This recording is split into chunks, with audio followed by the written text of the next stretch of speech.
and thank you so much for joining today. I'm really happy to see all of you on Zoom. We're very excited to be spending our last seminar of the year on an interesting topic, heat waves. For those of you who don't know me, my name is Ainsley, and I'm a first-year PhD here at Cambridge in geography, and one of the conveners of CDRN. I'm joined by my other wonderful conveners here today.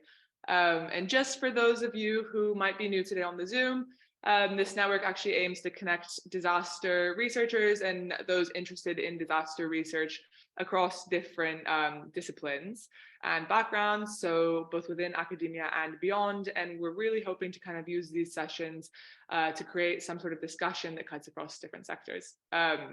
So today's session is focusing specifically on heat waves, which have had devastating effects throughout history. So major impacts on human health, well-being, and safety, as well as threats to national economies. But still, heat waves really are comparatively understudied within academia. So we've named this session Heat Waves, the Silent Disaster, in recognition of this trend. And we're actually borrowing a term from sociologist Eric Kleinenberg, who famously referred to heat waves as silent and invisible killers of silenced and invisible people.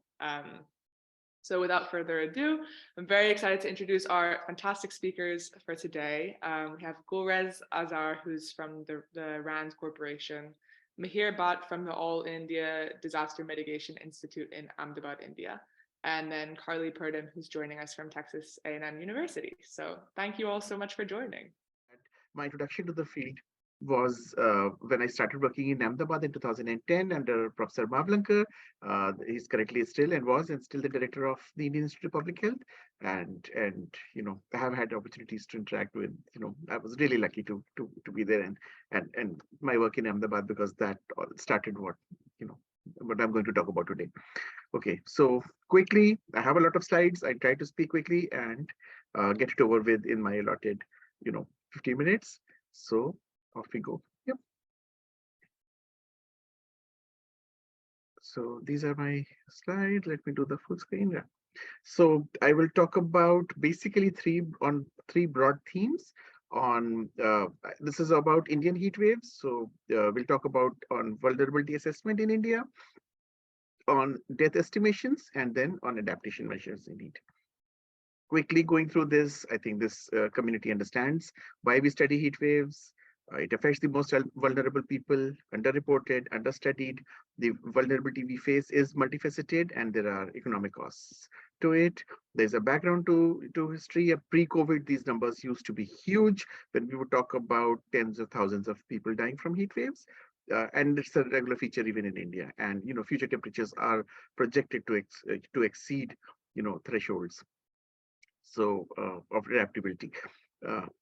They're heavily populated cities, and they're likely to see far more number of days from heat, and they're likely to increase in frequency, intensity, duration, and consequently deaths.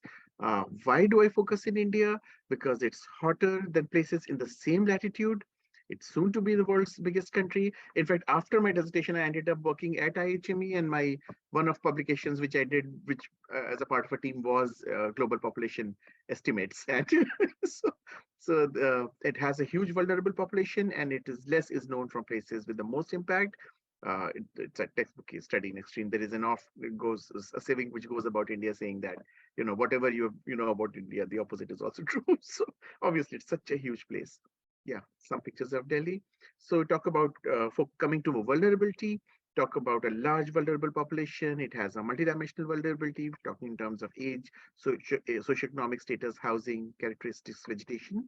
Health expenditure, public health expenditure is quite low. It's less than around 1.1% of GDP. I think it's just marginally more now. Approximately half of all kids are undernourished, I think 40% around. Poverty numbers, majority households don't have water available at home. 40% don't have bathing facilities. Many don't have indoor toilets, those kind of things. These are some, studies which talk about the countries which are at risk of heat waves and projected temperature increases. And you see India is one of those. So with that background, coming quickly to the vulnerability assessment, mortality assessments, adaptation strategies. The vulnerability assessment was This work was to create a map and integrated disease level, district level heat vulnerability index from India, and to identify the most heat vulnerable districts in the country.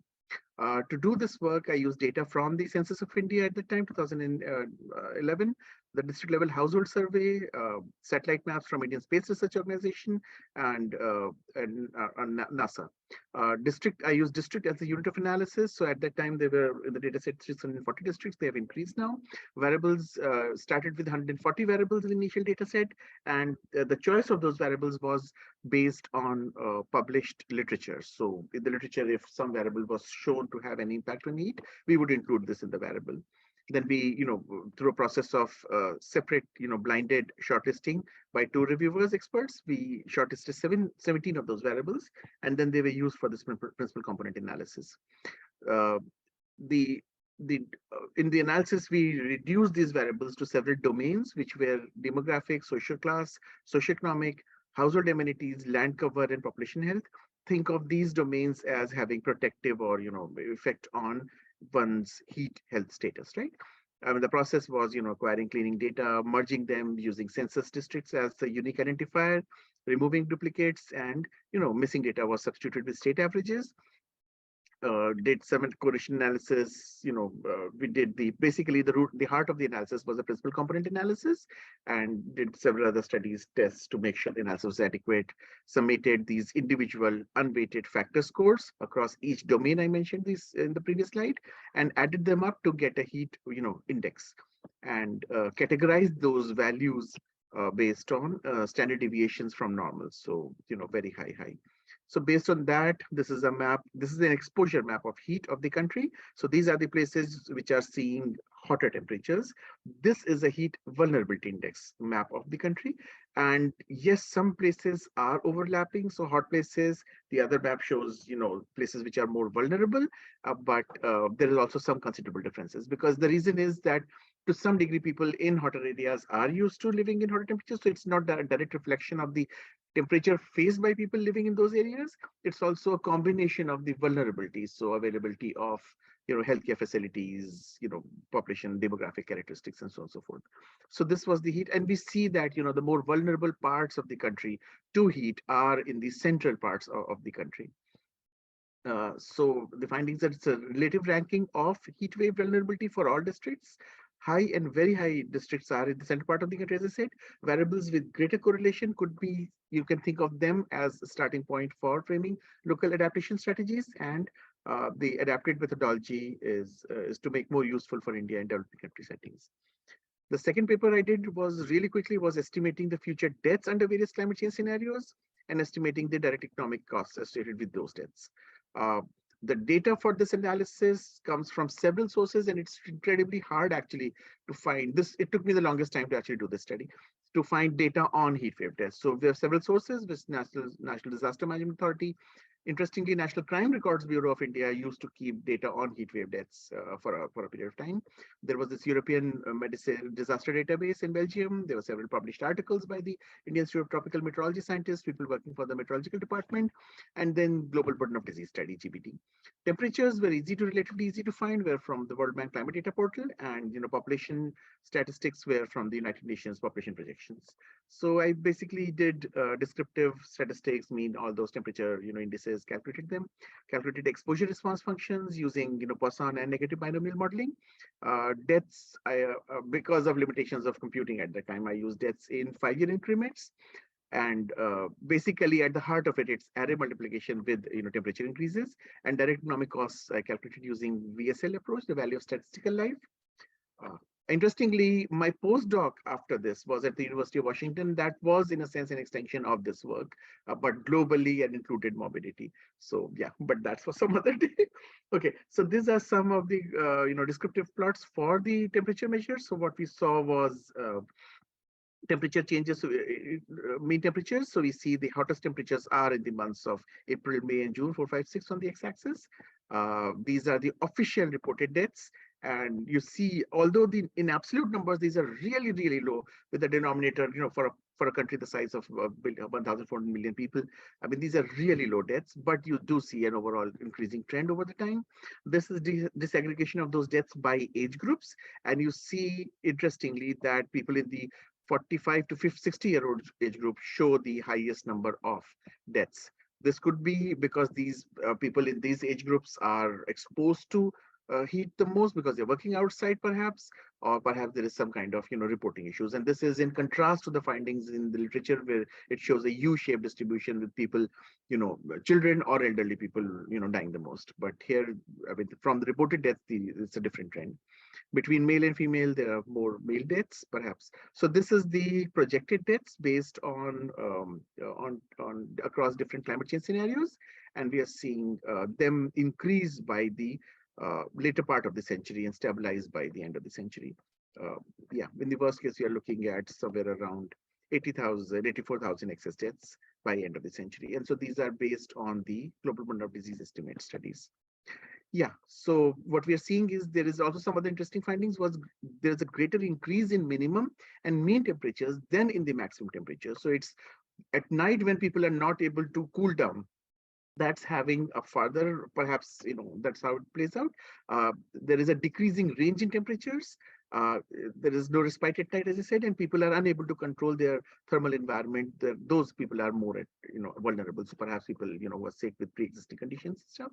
We are going to see almost 18% rise in mortality per degree rise in temperature, which adds up to around 84,000 end century excess deaths. The economic cost using VSL would be somewhere from 13 to 23 billion dollars, and that's huge. That's a considerable damage.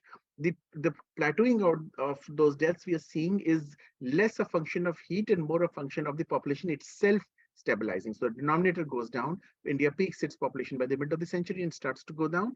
That's a bigger contributor to the stabilization of those deaths instead of the temperatures are still going up.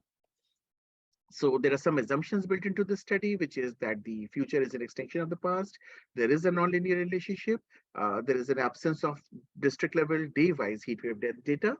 So that could be correlated with the temperature data to get a more granular analysis. And and the biggest challenge I feel is in difficulty in characterizing human adaptation to increasing temperatures. I mean, I believe that this would be there would be some threshold till which humans are used to those increasing temperatures, and after which after that, those temperature limits, bodies, adaptation mechanisms start to give up. Perhaps it would be sudden. So yeah, that's a hard challenge to characterize. And very quickly coming on the third paper on adaptation strategies. So thinking of building a general framework describing where and how these deaths occur and identify the intervention points and ways to intervene to prevent those deaths. So this is how I would, you could conceptualize thinking about this.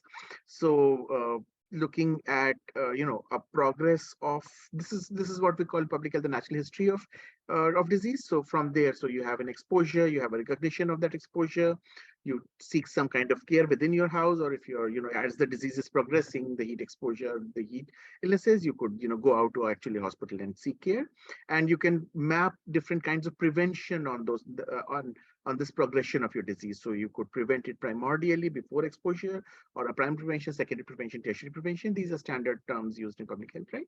And the end of the day, one could either recover from that illness or, unfortunately not able to recover and die. So this is how a disease would progress. So then this is how you conceive it, and I'll talk about this. So for this study, I did semi-structured interviews with experts, subject matter experts, but they came from diverse backgrounds. So academicians, climate health researchers, medical doctors, community activists, urban planners, even lawyers and policy advisors. And they have some important insights, right? So there were some thematic questions based on this framework, and and asking people whether how they perceive that problem, their lived experiences, in their views, lived experiences of people living in these conditions, exposure, recognition, all these kind of groups, right? Use some software for analysis. People explained that it's a uniquely difficult situation, often described as many tip of the iceberg. It was night warming, people complained, was greater than day warming. So again, this study is more into understanding the insights and less about characteristics. So people talked about vulnerable groups who were working in the unorganized sector, agricultural space. Often air conditioning was unaffordable to a large number of people. I think air conditioning usage rates across the country are still, I think, in single digits. Women and children seem to be at risk more, perceived to be, because of the local behavioral factors, and especially and also elderly people, and people with pre-existing conditions. It was variously described as living through this was described as somehow about survival. The challenge was to stay alive. Somehow it's like being in a oven. People described medical effects of heat cramps, heat stroke, exhaustion. People talked about pre-existing conditions, and other effects were on productivity, on the infrastructure, on pre-existing health conditions, chronic medical conditions. Different pictures taken from other published sources of how people manage to live through those blistering, days and nights. Uh, we talked about mitigation, adaptation, planning, prevention strategies. So, education, individual level, you could think of different strategies at different, levels. So you could do things at an individual level, things at a community level, and then nationally or large scale. So individually it's about education, behavior change, housing modification. Community level, you could think of participatory urban planning, tree plantings, those kind of things. In federal level, you can come up with policies and heat and labor policies, technological infrastructure policy, those kind of things. Once this thing happens, the heat exposure happens to a person. So remember thinking of progression of disease. Right now it's happening. You could think of, what could be done. So, could take food and liquids to cool down. That's some kind of a home treatment, staying cool. If you have access to air conditioning, then or fan or medical care. At a community level, on those heat wave days, you could have like ORS solution distribution, water conservation, those activities. Nationally, talk about public warnings, awareness, outreach, those kind of things. So some issues which came up were that often adaptation suggestions seem to go against climate mitigation. So suggesting increased use of air conditioning at the same time also leads to increased energy demands, which in India still are primarily fossil fuel based. So the challenge is then to find win-win strategies. And yeah, again, it's a complex and a massive challenge. There are policy things to, so wherein when to focus. Some parts of the country will be affected more than others. It's a general summary of the overall work I talked about. So rural and urban boards have unique exposure and vulnerabilities. Males, as I said, in the working age groups are dying more from the so very limited data we have, and deaths will increase in the future and plateau out by the end of the century. So some suggestions were to reduce the human and economic impacts. Adaptation requires a combination of strategies.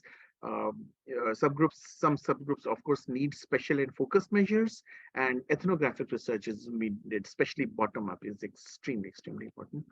This is a matrix of, I'm not going to read this, rest assured, but thinking of increasing progression of the disease of heat across columns, and then the rows talk about what you could do at an individual, at a community, or at a federal level. And thank you so much. This was my committee, and then yeah, small word, the same quotation we are back with. It's silent invisible killer of invisible people. That's it. Yeah. Thank you. Thank you so much, Gulrez. That was really interesting. I think we'll go ahead and move on to Mihir, if that's okay. And that will be 15 minutes, and I can give you a little heads up on timing as well. Thank you. Thank you. Can you hear me clearly? Yeah. So I will start from where Gulrez so well ended in terms of what do you do, and of this series of 3 studies that he has mentioned. I work with All India Disaster Mitigation Institute, and I'm going to talk about in 15 minutes what is it that we do about heat waves and the differences between the research and policy and learning, and then doing, and we are somewhere in between. And so if you finished your dissertation, your studies at Cambridge, and were going out to start work, what are the possible ways you would be applying your knowledge? So that's something I'm going to talk about. And I'm going to cover the period between 2008-9 to 22 this year. and 12 to 14 years. And all the experience is from All India Disaster Mitigation Institute. And I'll take 4 levels of global and regional, national, subnational, and local, and look at the policy, training, and evaluation, learning, and knowledge building, something that you would be doing at the university level. For the global level, I will talk about the SREX report, which was IPCC report. For the regional level, some of the work that CDK and Climate Development Knowledge Network was doing. Some of, at a national level and local level, some of the work that we have done in Ahmedabad with Gulrez and other partners. So I'm going to talk about that. And then at a global level, again, a global lessons learned exercise. And what does it mean as far as our demands to COP27, which just finished or seems like finishing, that how the heat wave is placed and what is it that we are demanding. And I'll do that as quickly and as fast as I can. Feel free to ask questions subsequently. The first part I wanted to talk about is that the SREX report, which for the first time, IPCC report, brought up the 2 things. One is that heat wave was put on the global climate change agenda. And second one was that one of the best ways to study heat wave was case study method, and that was applied. And that was a departure from the previous IPCC work. So I wanted to highlight that. What was difficult was to find peer-reviewed documents, and it still remains so by and large.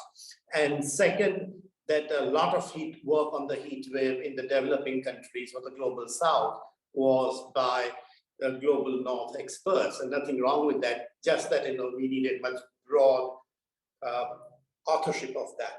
And that's the work that we were involved as All India Disaster Mitigation Institute, and we're very happy to push for heat wave as a case study included in the chapter that we were co-authoring.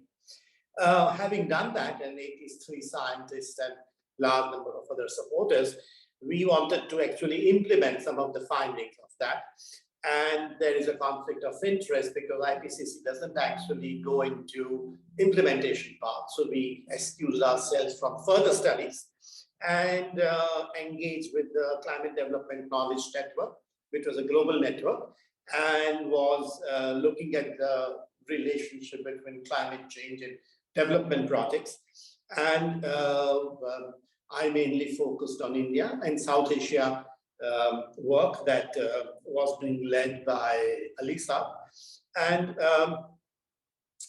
it is there that we came quite close to the work on heat wave, both in India, in the city of Ahmedabad first, that how will the city respond with the heat wave action plan and what kind of elements will go into that, and which was very ably and efficiently done under the leadership of Professor Mamlankar, who's just been mentioned, but also Ahmedabad Municipal Corporation, and Gulrez was the kingpin, if I may say so, to make things actually happen when they got slowed down or were not taking the speed that it should.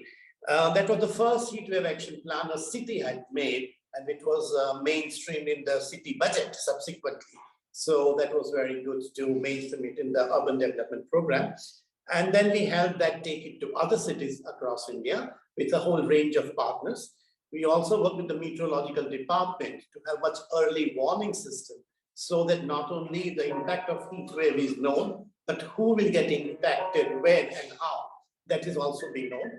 And then subsequently was taken across South Asia, including 22 municipalities in Pakistan as well. So that was at the regional and city level. Within the city, there was more demand. And as I said, as All India Disaster Mitigation Institute, we work on demand basis. We are quite small, and therefore we can't do all that we would like to do. And the demand came from the city, which said that they wanted to look at the impact of heat wave on the schools that municipal corporations and private foundations were running. And that was something which was very important, mainly children going from home to school and coming back. The second was the demand came from the street vendors associations and federations, that they are out there on the street and selling the things that they have produced, others have produced, and are badly affected. And Ainsley, you may later on talk about that. You've done such excellent work on that. Subsequently, you can mention that. And also, we were looking at the construction labor, which was mentioned by Gulrez as well. And then how the sector plan, which were being done at a city level, could be taken down at a home level. There's some very good work is done by one of the organizations, not us, they have done it, and that is Mahila Housing Trust. And they have, on retail basis, individually from house to house, help them take adaptation measures and finance them to make what they call cool roof program. And the impact of that on the domestic heat wave impact was tremendous. And at some point, maybe in the discussion, we could correlate that with what Gulrez was saying was the vulnerabilities, so how they actually get affected. Then further, so that work was started and is still going on. Subsequently, there was a need to look at what is happening globally in terms of heat wave, and this was last year. And we were part of a group led by Paul, Knox, and Francois, and others at ODI to see what are the lessons learned as far as heat wave response is concerned for the humanitarian sector. And we looked at some 600 different documents. My team, Vishal Bhai, who I think is here, and Kshitij Bhai, who was also very actively involved in that. And they looked at and came up with what are the 10 lessons that we already know that we don't need to know further and start implementing after or during the heat wave crisis that India was facing. The report was also co-authored by Jennifer, and it was also timely, sadly, that the whole country as well as the global heat wave response was taking place. So that's the piece of work which was done globally and had a very good utilization of the findings which were actually coming out.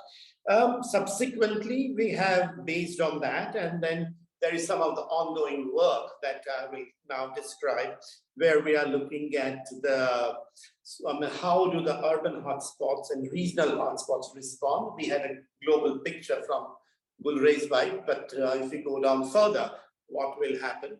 And 4 states within India we were looking at. We are looking at that, which includes the impact evaluation of heat wave related projects and programs, which includes capacity building needs that are there, which also includes the affected population, that is heat wave affected population's participation in policy making and changing.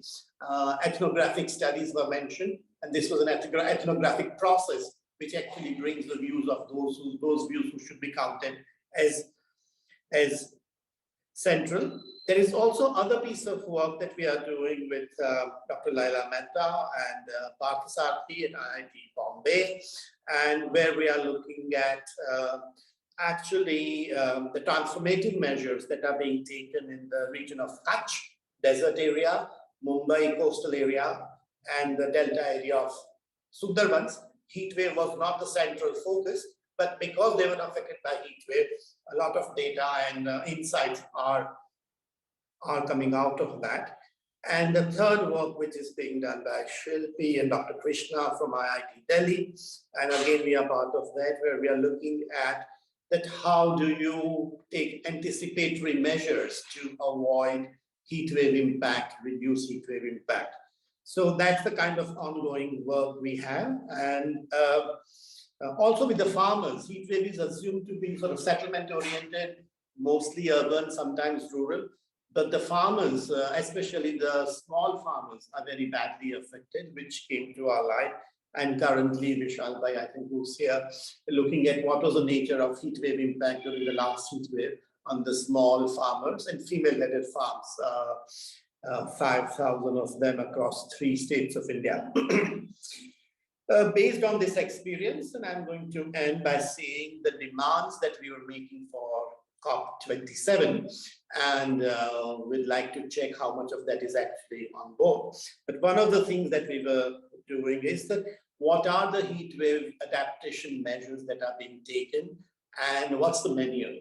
And we started making the list, and it seems already some 80, 85 typical measures that people are themselves taking to do that. We think that menu will go up to 200, but we will see. On mitigation, and Gulrez quite clearly said, there is not much thinking going on, and there is the need for research and scoping that what kind of mitigation measures will help heat wave impact reduction and the cause reduction as well. Also, there isn't enough research and study on the loss and damage caused by heat wave related, and that's a big area that ICAS and Salimul Haq is involved, and we hope that he will take it up there. So we were arguing for that at COP27. There is also a need to look at heat wave at a scale larger than it happened last year, and both larger in terms of geographic coverage, also population coverage, but also larger in terms of repeated heat waves. So if you had repeated 3 or 4 or 5 waves, what difference does it make? And that's something which we think is not looked at carefully by COP27 and all the related organizations and agencies involved. And the last one is related to investments. And where is it that the money should be put, investment and finance, so that heat wave related impact is reduced for the largest number of people? And that's something still not on the agenda, and we would like to see that happening. So with that, I'd like to end what I have said in terms of global, regional, national, subnational, local, and back to global COP27. That what is it that can be done and is being done as far as heat wave related study and action, a mix of that, sometimes in between, sometimes on this side, sometimes on that side, that is being done. Thank you very much, and I really value the opportunity that is given by this research network. And thank you so much, Mihir. That was really fascinating. And I think with that, we will pass right on to Carlee before circling back for questions for both you and Gulrez and Carlee as well. But thank you so much for an excellent presentation.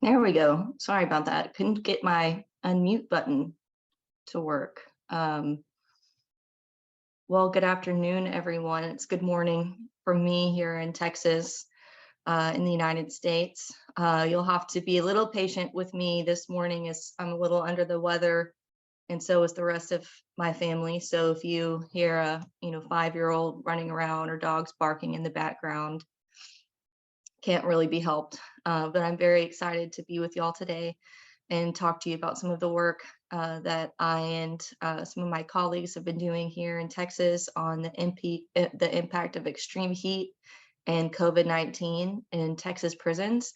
When I started working on this issue, it was late 2019 and well, actually, I guess mid 2019, and we were working on helping this organization, the Texas Prisons Community Advocates, look at how extreme heat was impacting incarcerated people in Texas prisons. And we had no idea that the pandemic was going to hit just a few months later. But because we were able to continue our data collection efforts, we're able to speak to both what the situation was before and how COVID-19 has also further made extreme heat more dangerous in the prison environment. So I'm Dr. Carlee Purdum. I'm a research assistant professor at the Hazard Reduction and Recovery Center in the Department of Landscape Architecture and Urban Planning at Texas A&M. My community research partner is the Texas Prisons Community Advocates, a nonprofit organization here in Texas that works with currently incarcerated people, formerly incarcerated people, their families, and also does legislative efforts to try to get policy passed to mitigate this issue. So I like to start off a lot of presentations talking about this issue, just pulling some of the headlines from here in the US about how extreme heat has been impacting our prisons. It has become, over the last 10, 15 years, one of the most visible issues talked about, at least among community members, legislative effort.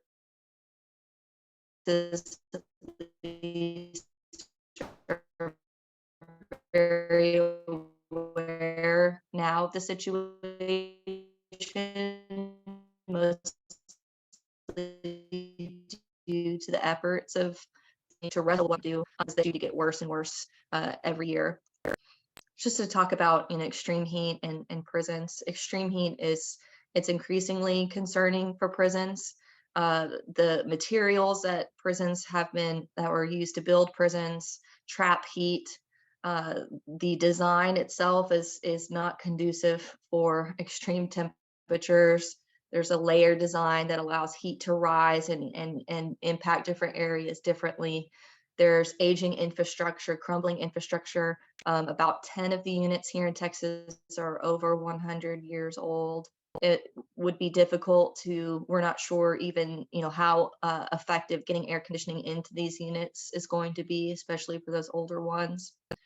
Incarcerated people are disproportionately susceptible to heat-related illness. In the United States and abroad, incarcerated people are overwhelmingly drawn from marginalized and oppressed communities, racial and ethnic minorities, that already have obstacles to getting access to healthy environments, to adequate health care. And then when you meet that with the prison environment, things just tend to get even worse because there's an increasing lack of quality healthcare there that is worse even in the community. And then you have, the majority of U.S. states, they don't air condition all of their prisons. So this is an issue not just in Texas, but abroad.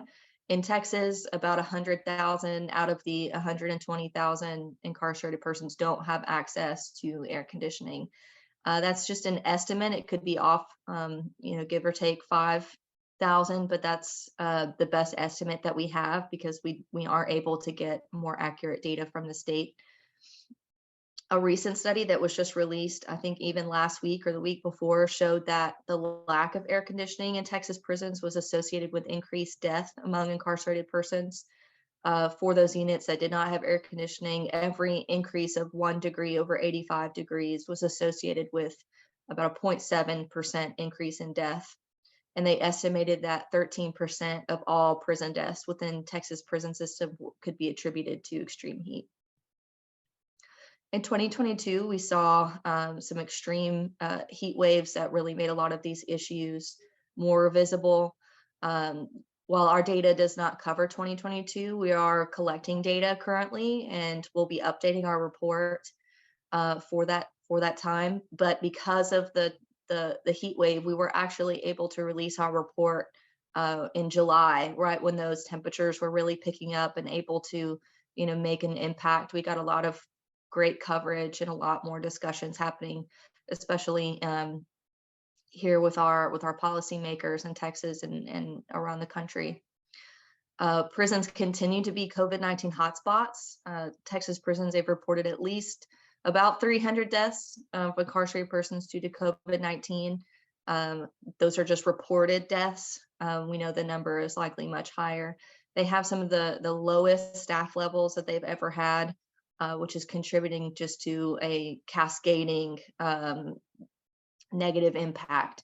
The prisons are overcrowded, and that also has been, seen to contribute to high levels of illness and death.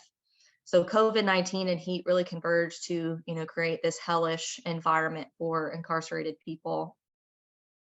So when I started working with TPCA, they were sending out surveys to incarcerated people to get at, how are they experiencing these, the extreme temperatures, and are the prison mitigation policies, are they working?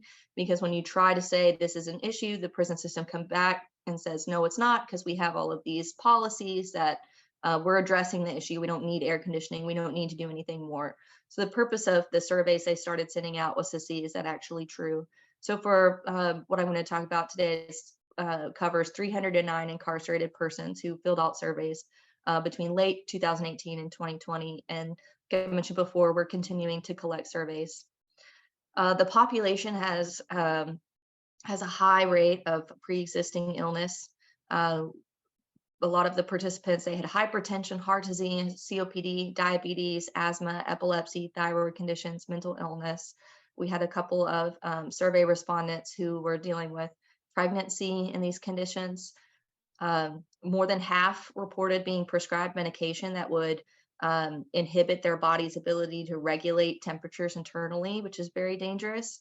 So a couple of quotes that I wanted to include was, one was from a pregnant person, said, I got sick at 30 weeks pregnant. I was big and pregnant with no air conditioning and one working fan that didn't reach my bunk.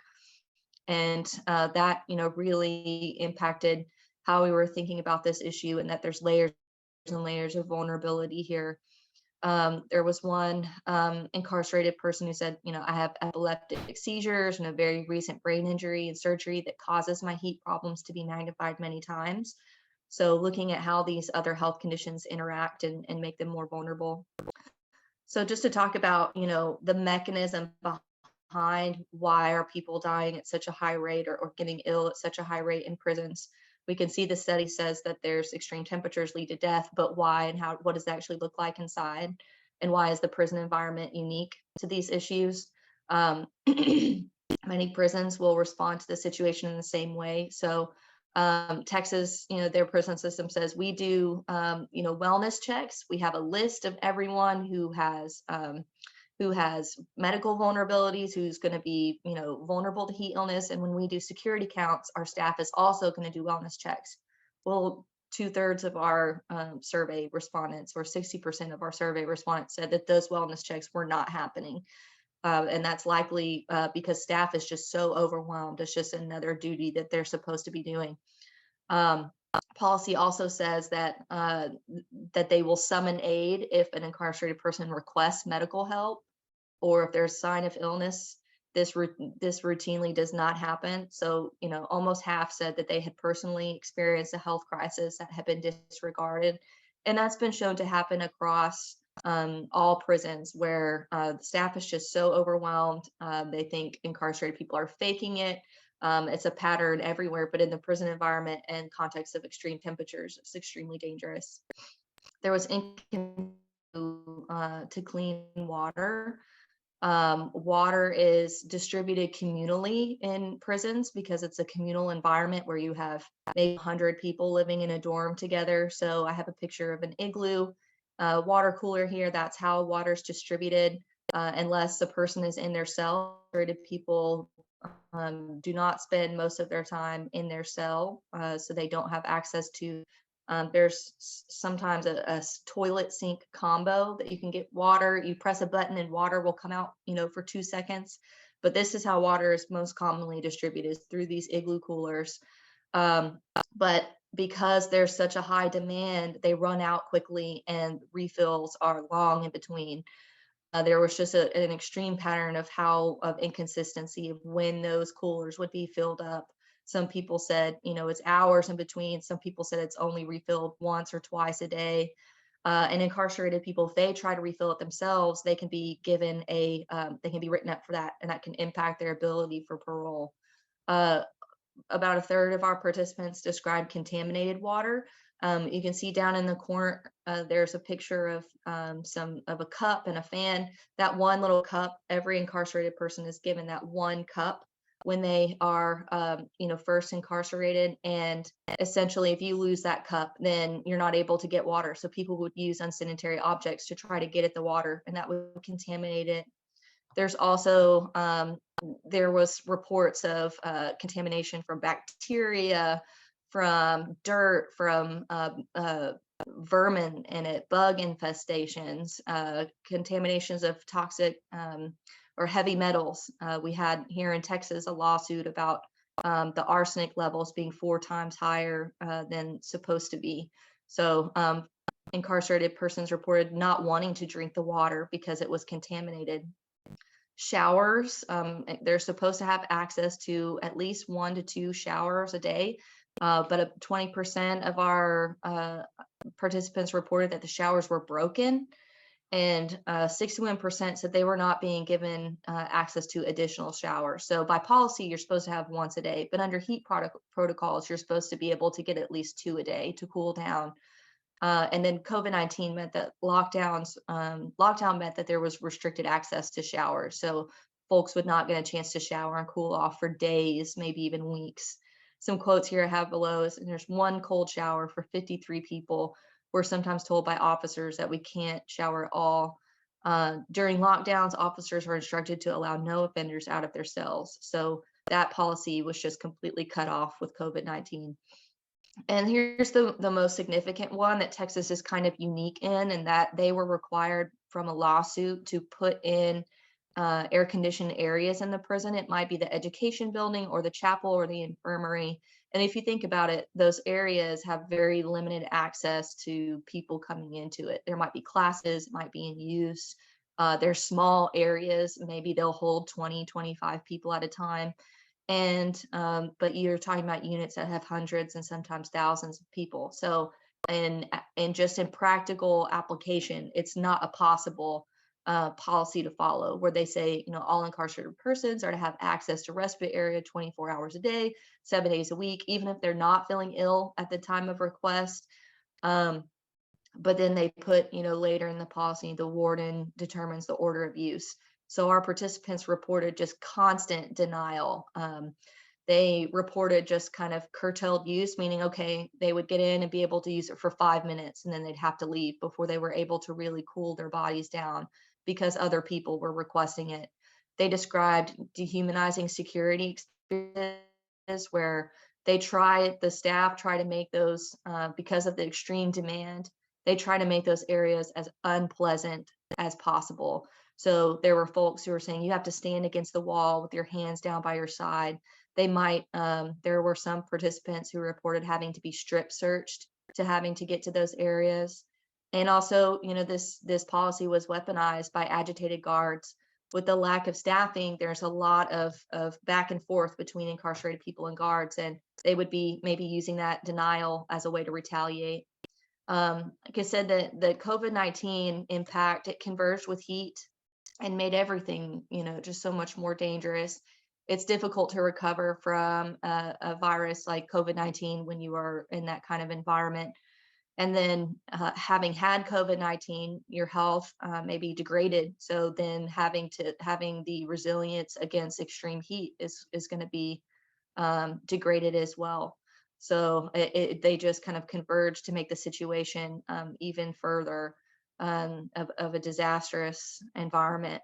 There were restrictions and strains on resources. I said water and ice, it couldn't be distributed communally because of the spread of disease. The access to communal respite areas was curtailed or canceled. So they canceled those areas.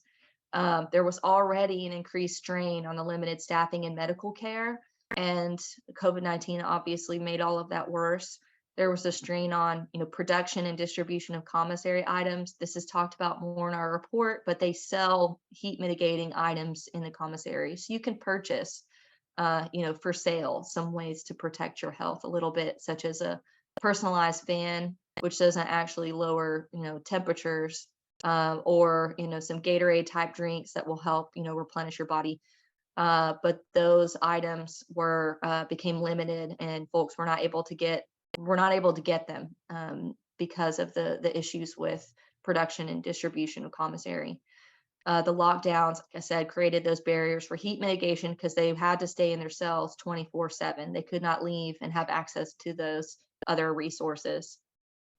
In conclusion, focusing mitigating heat illness for individuals is short-sighted, ineffective, and deadly. And I mean, what they're trying to do in this environment is just not possible. And they're using that to say that, we don't need structural mitigation. We don't need to look at, mitigating the hazard because we can keep people safe, but they can't.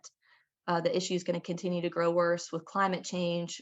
We had our report come out for Texas. They're expecting, tripling of days over 100 degrees in Texas. We're expecting increased number of lawsuits were incredibly costly. In some cases, we found that the state has paid more in lawsuits for one facility than it would have cost to just put air conditioning into the unit. There's increased violence and conflict because of this back and forth. And something I didn't talk about with the mental health is we see an increase of suicides over the summer.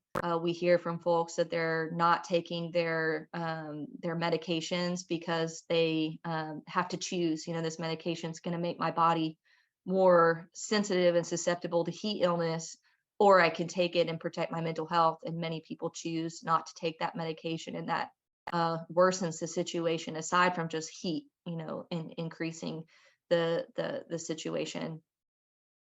The policy is challenging, it's costly, it's not followed consistently.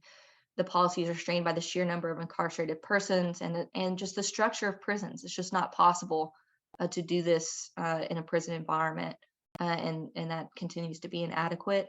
There's also widespread support for hazard mitigation, coupled with decarceration efforts. We don't want the state to build all new prisons because we know incarceration is not good for people or communities. We need to look at other ways of dealing with crime, whether it just be alternative programs or just looking at ways to reduce, the population that we have. There's widespread support for that. This is our report. If you're interested in checking it out, it's available on the website for the Hazard Reduction Recovery Center. I don't know if we're able to, I'll drop a link to it in the chat if possible. But the uniqueness of our report is that it is filled with quotes from incarcerated people. We really wanted to put their voices front and center. So read their stories, read their experiences, and get a better understanding of what the situation looks like for them, every day, and how it impacts their families and the communities. And with that, I'll go ahead and end. Thank you. Oh, this is my my email address, Twitter handle, the Twitter handle for my community organization, and their email address. They have a wonderful website. Definitely check it out.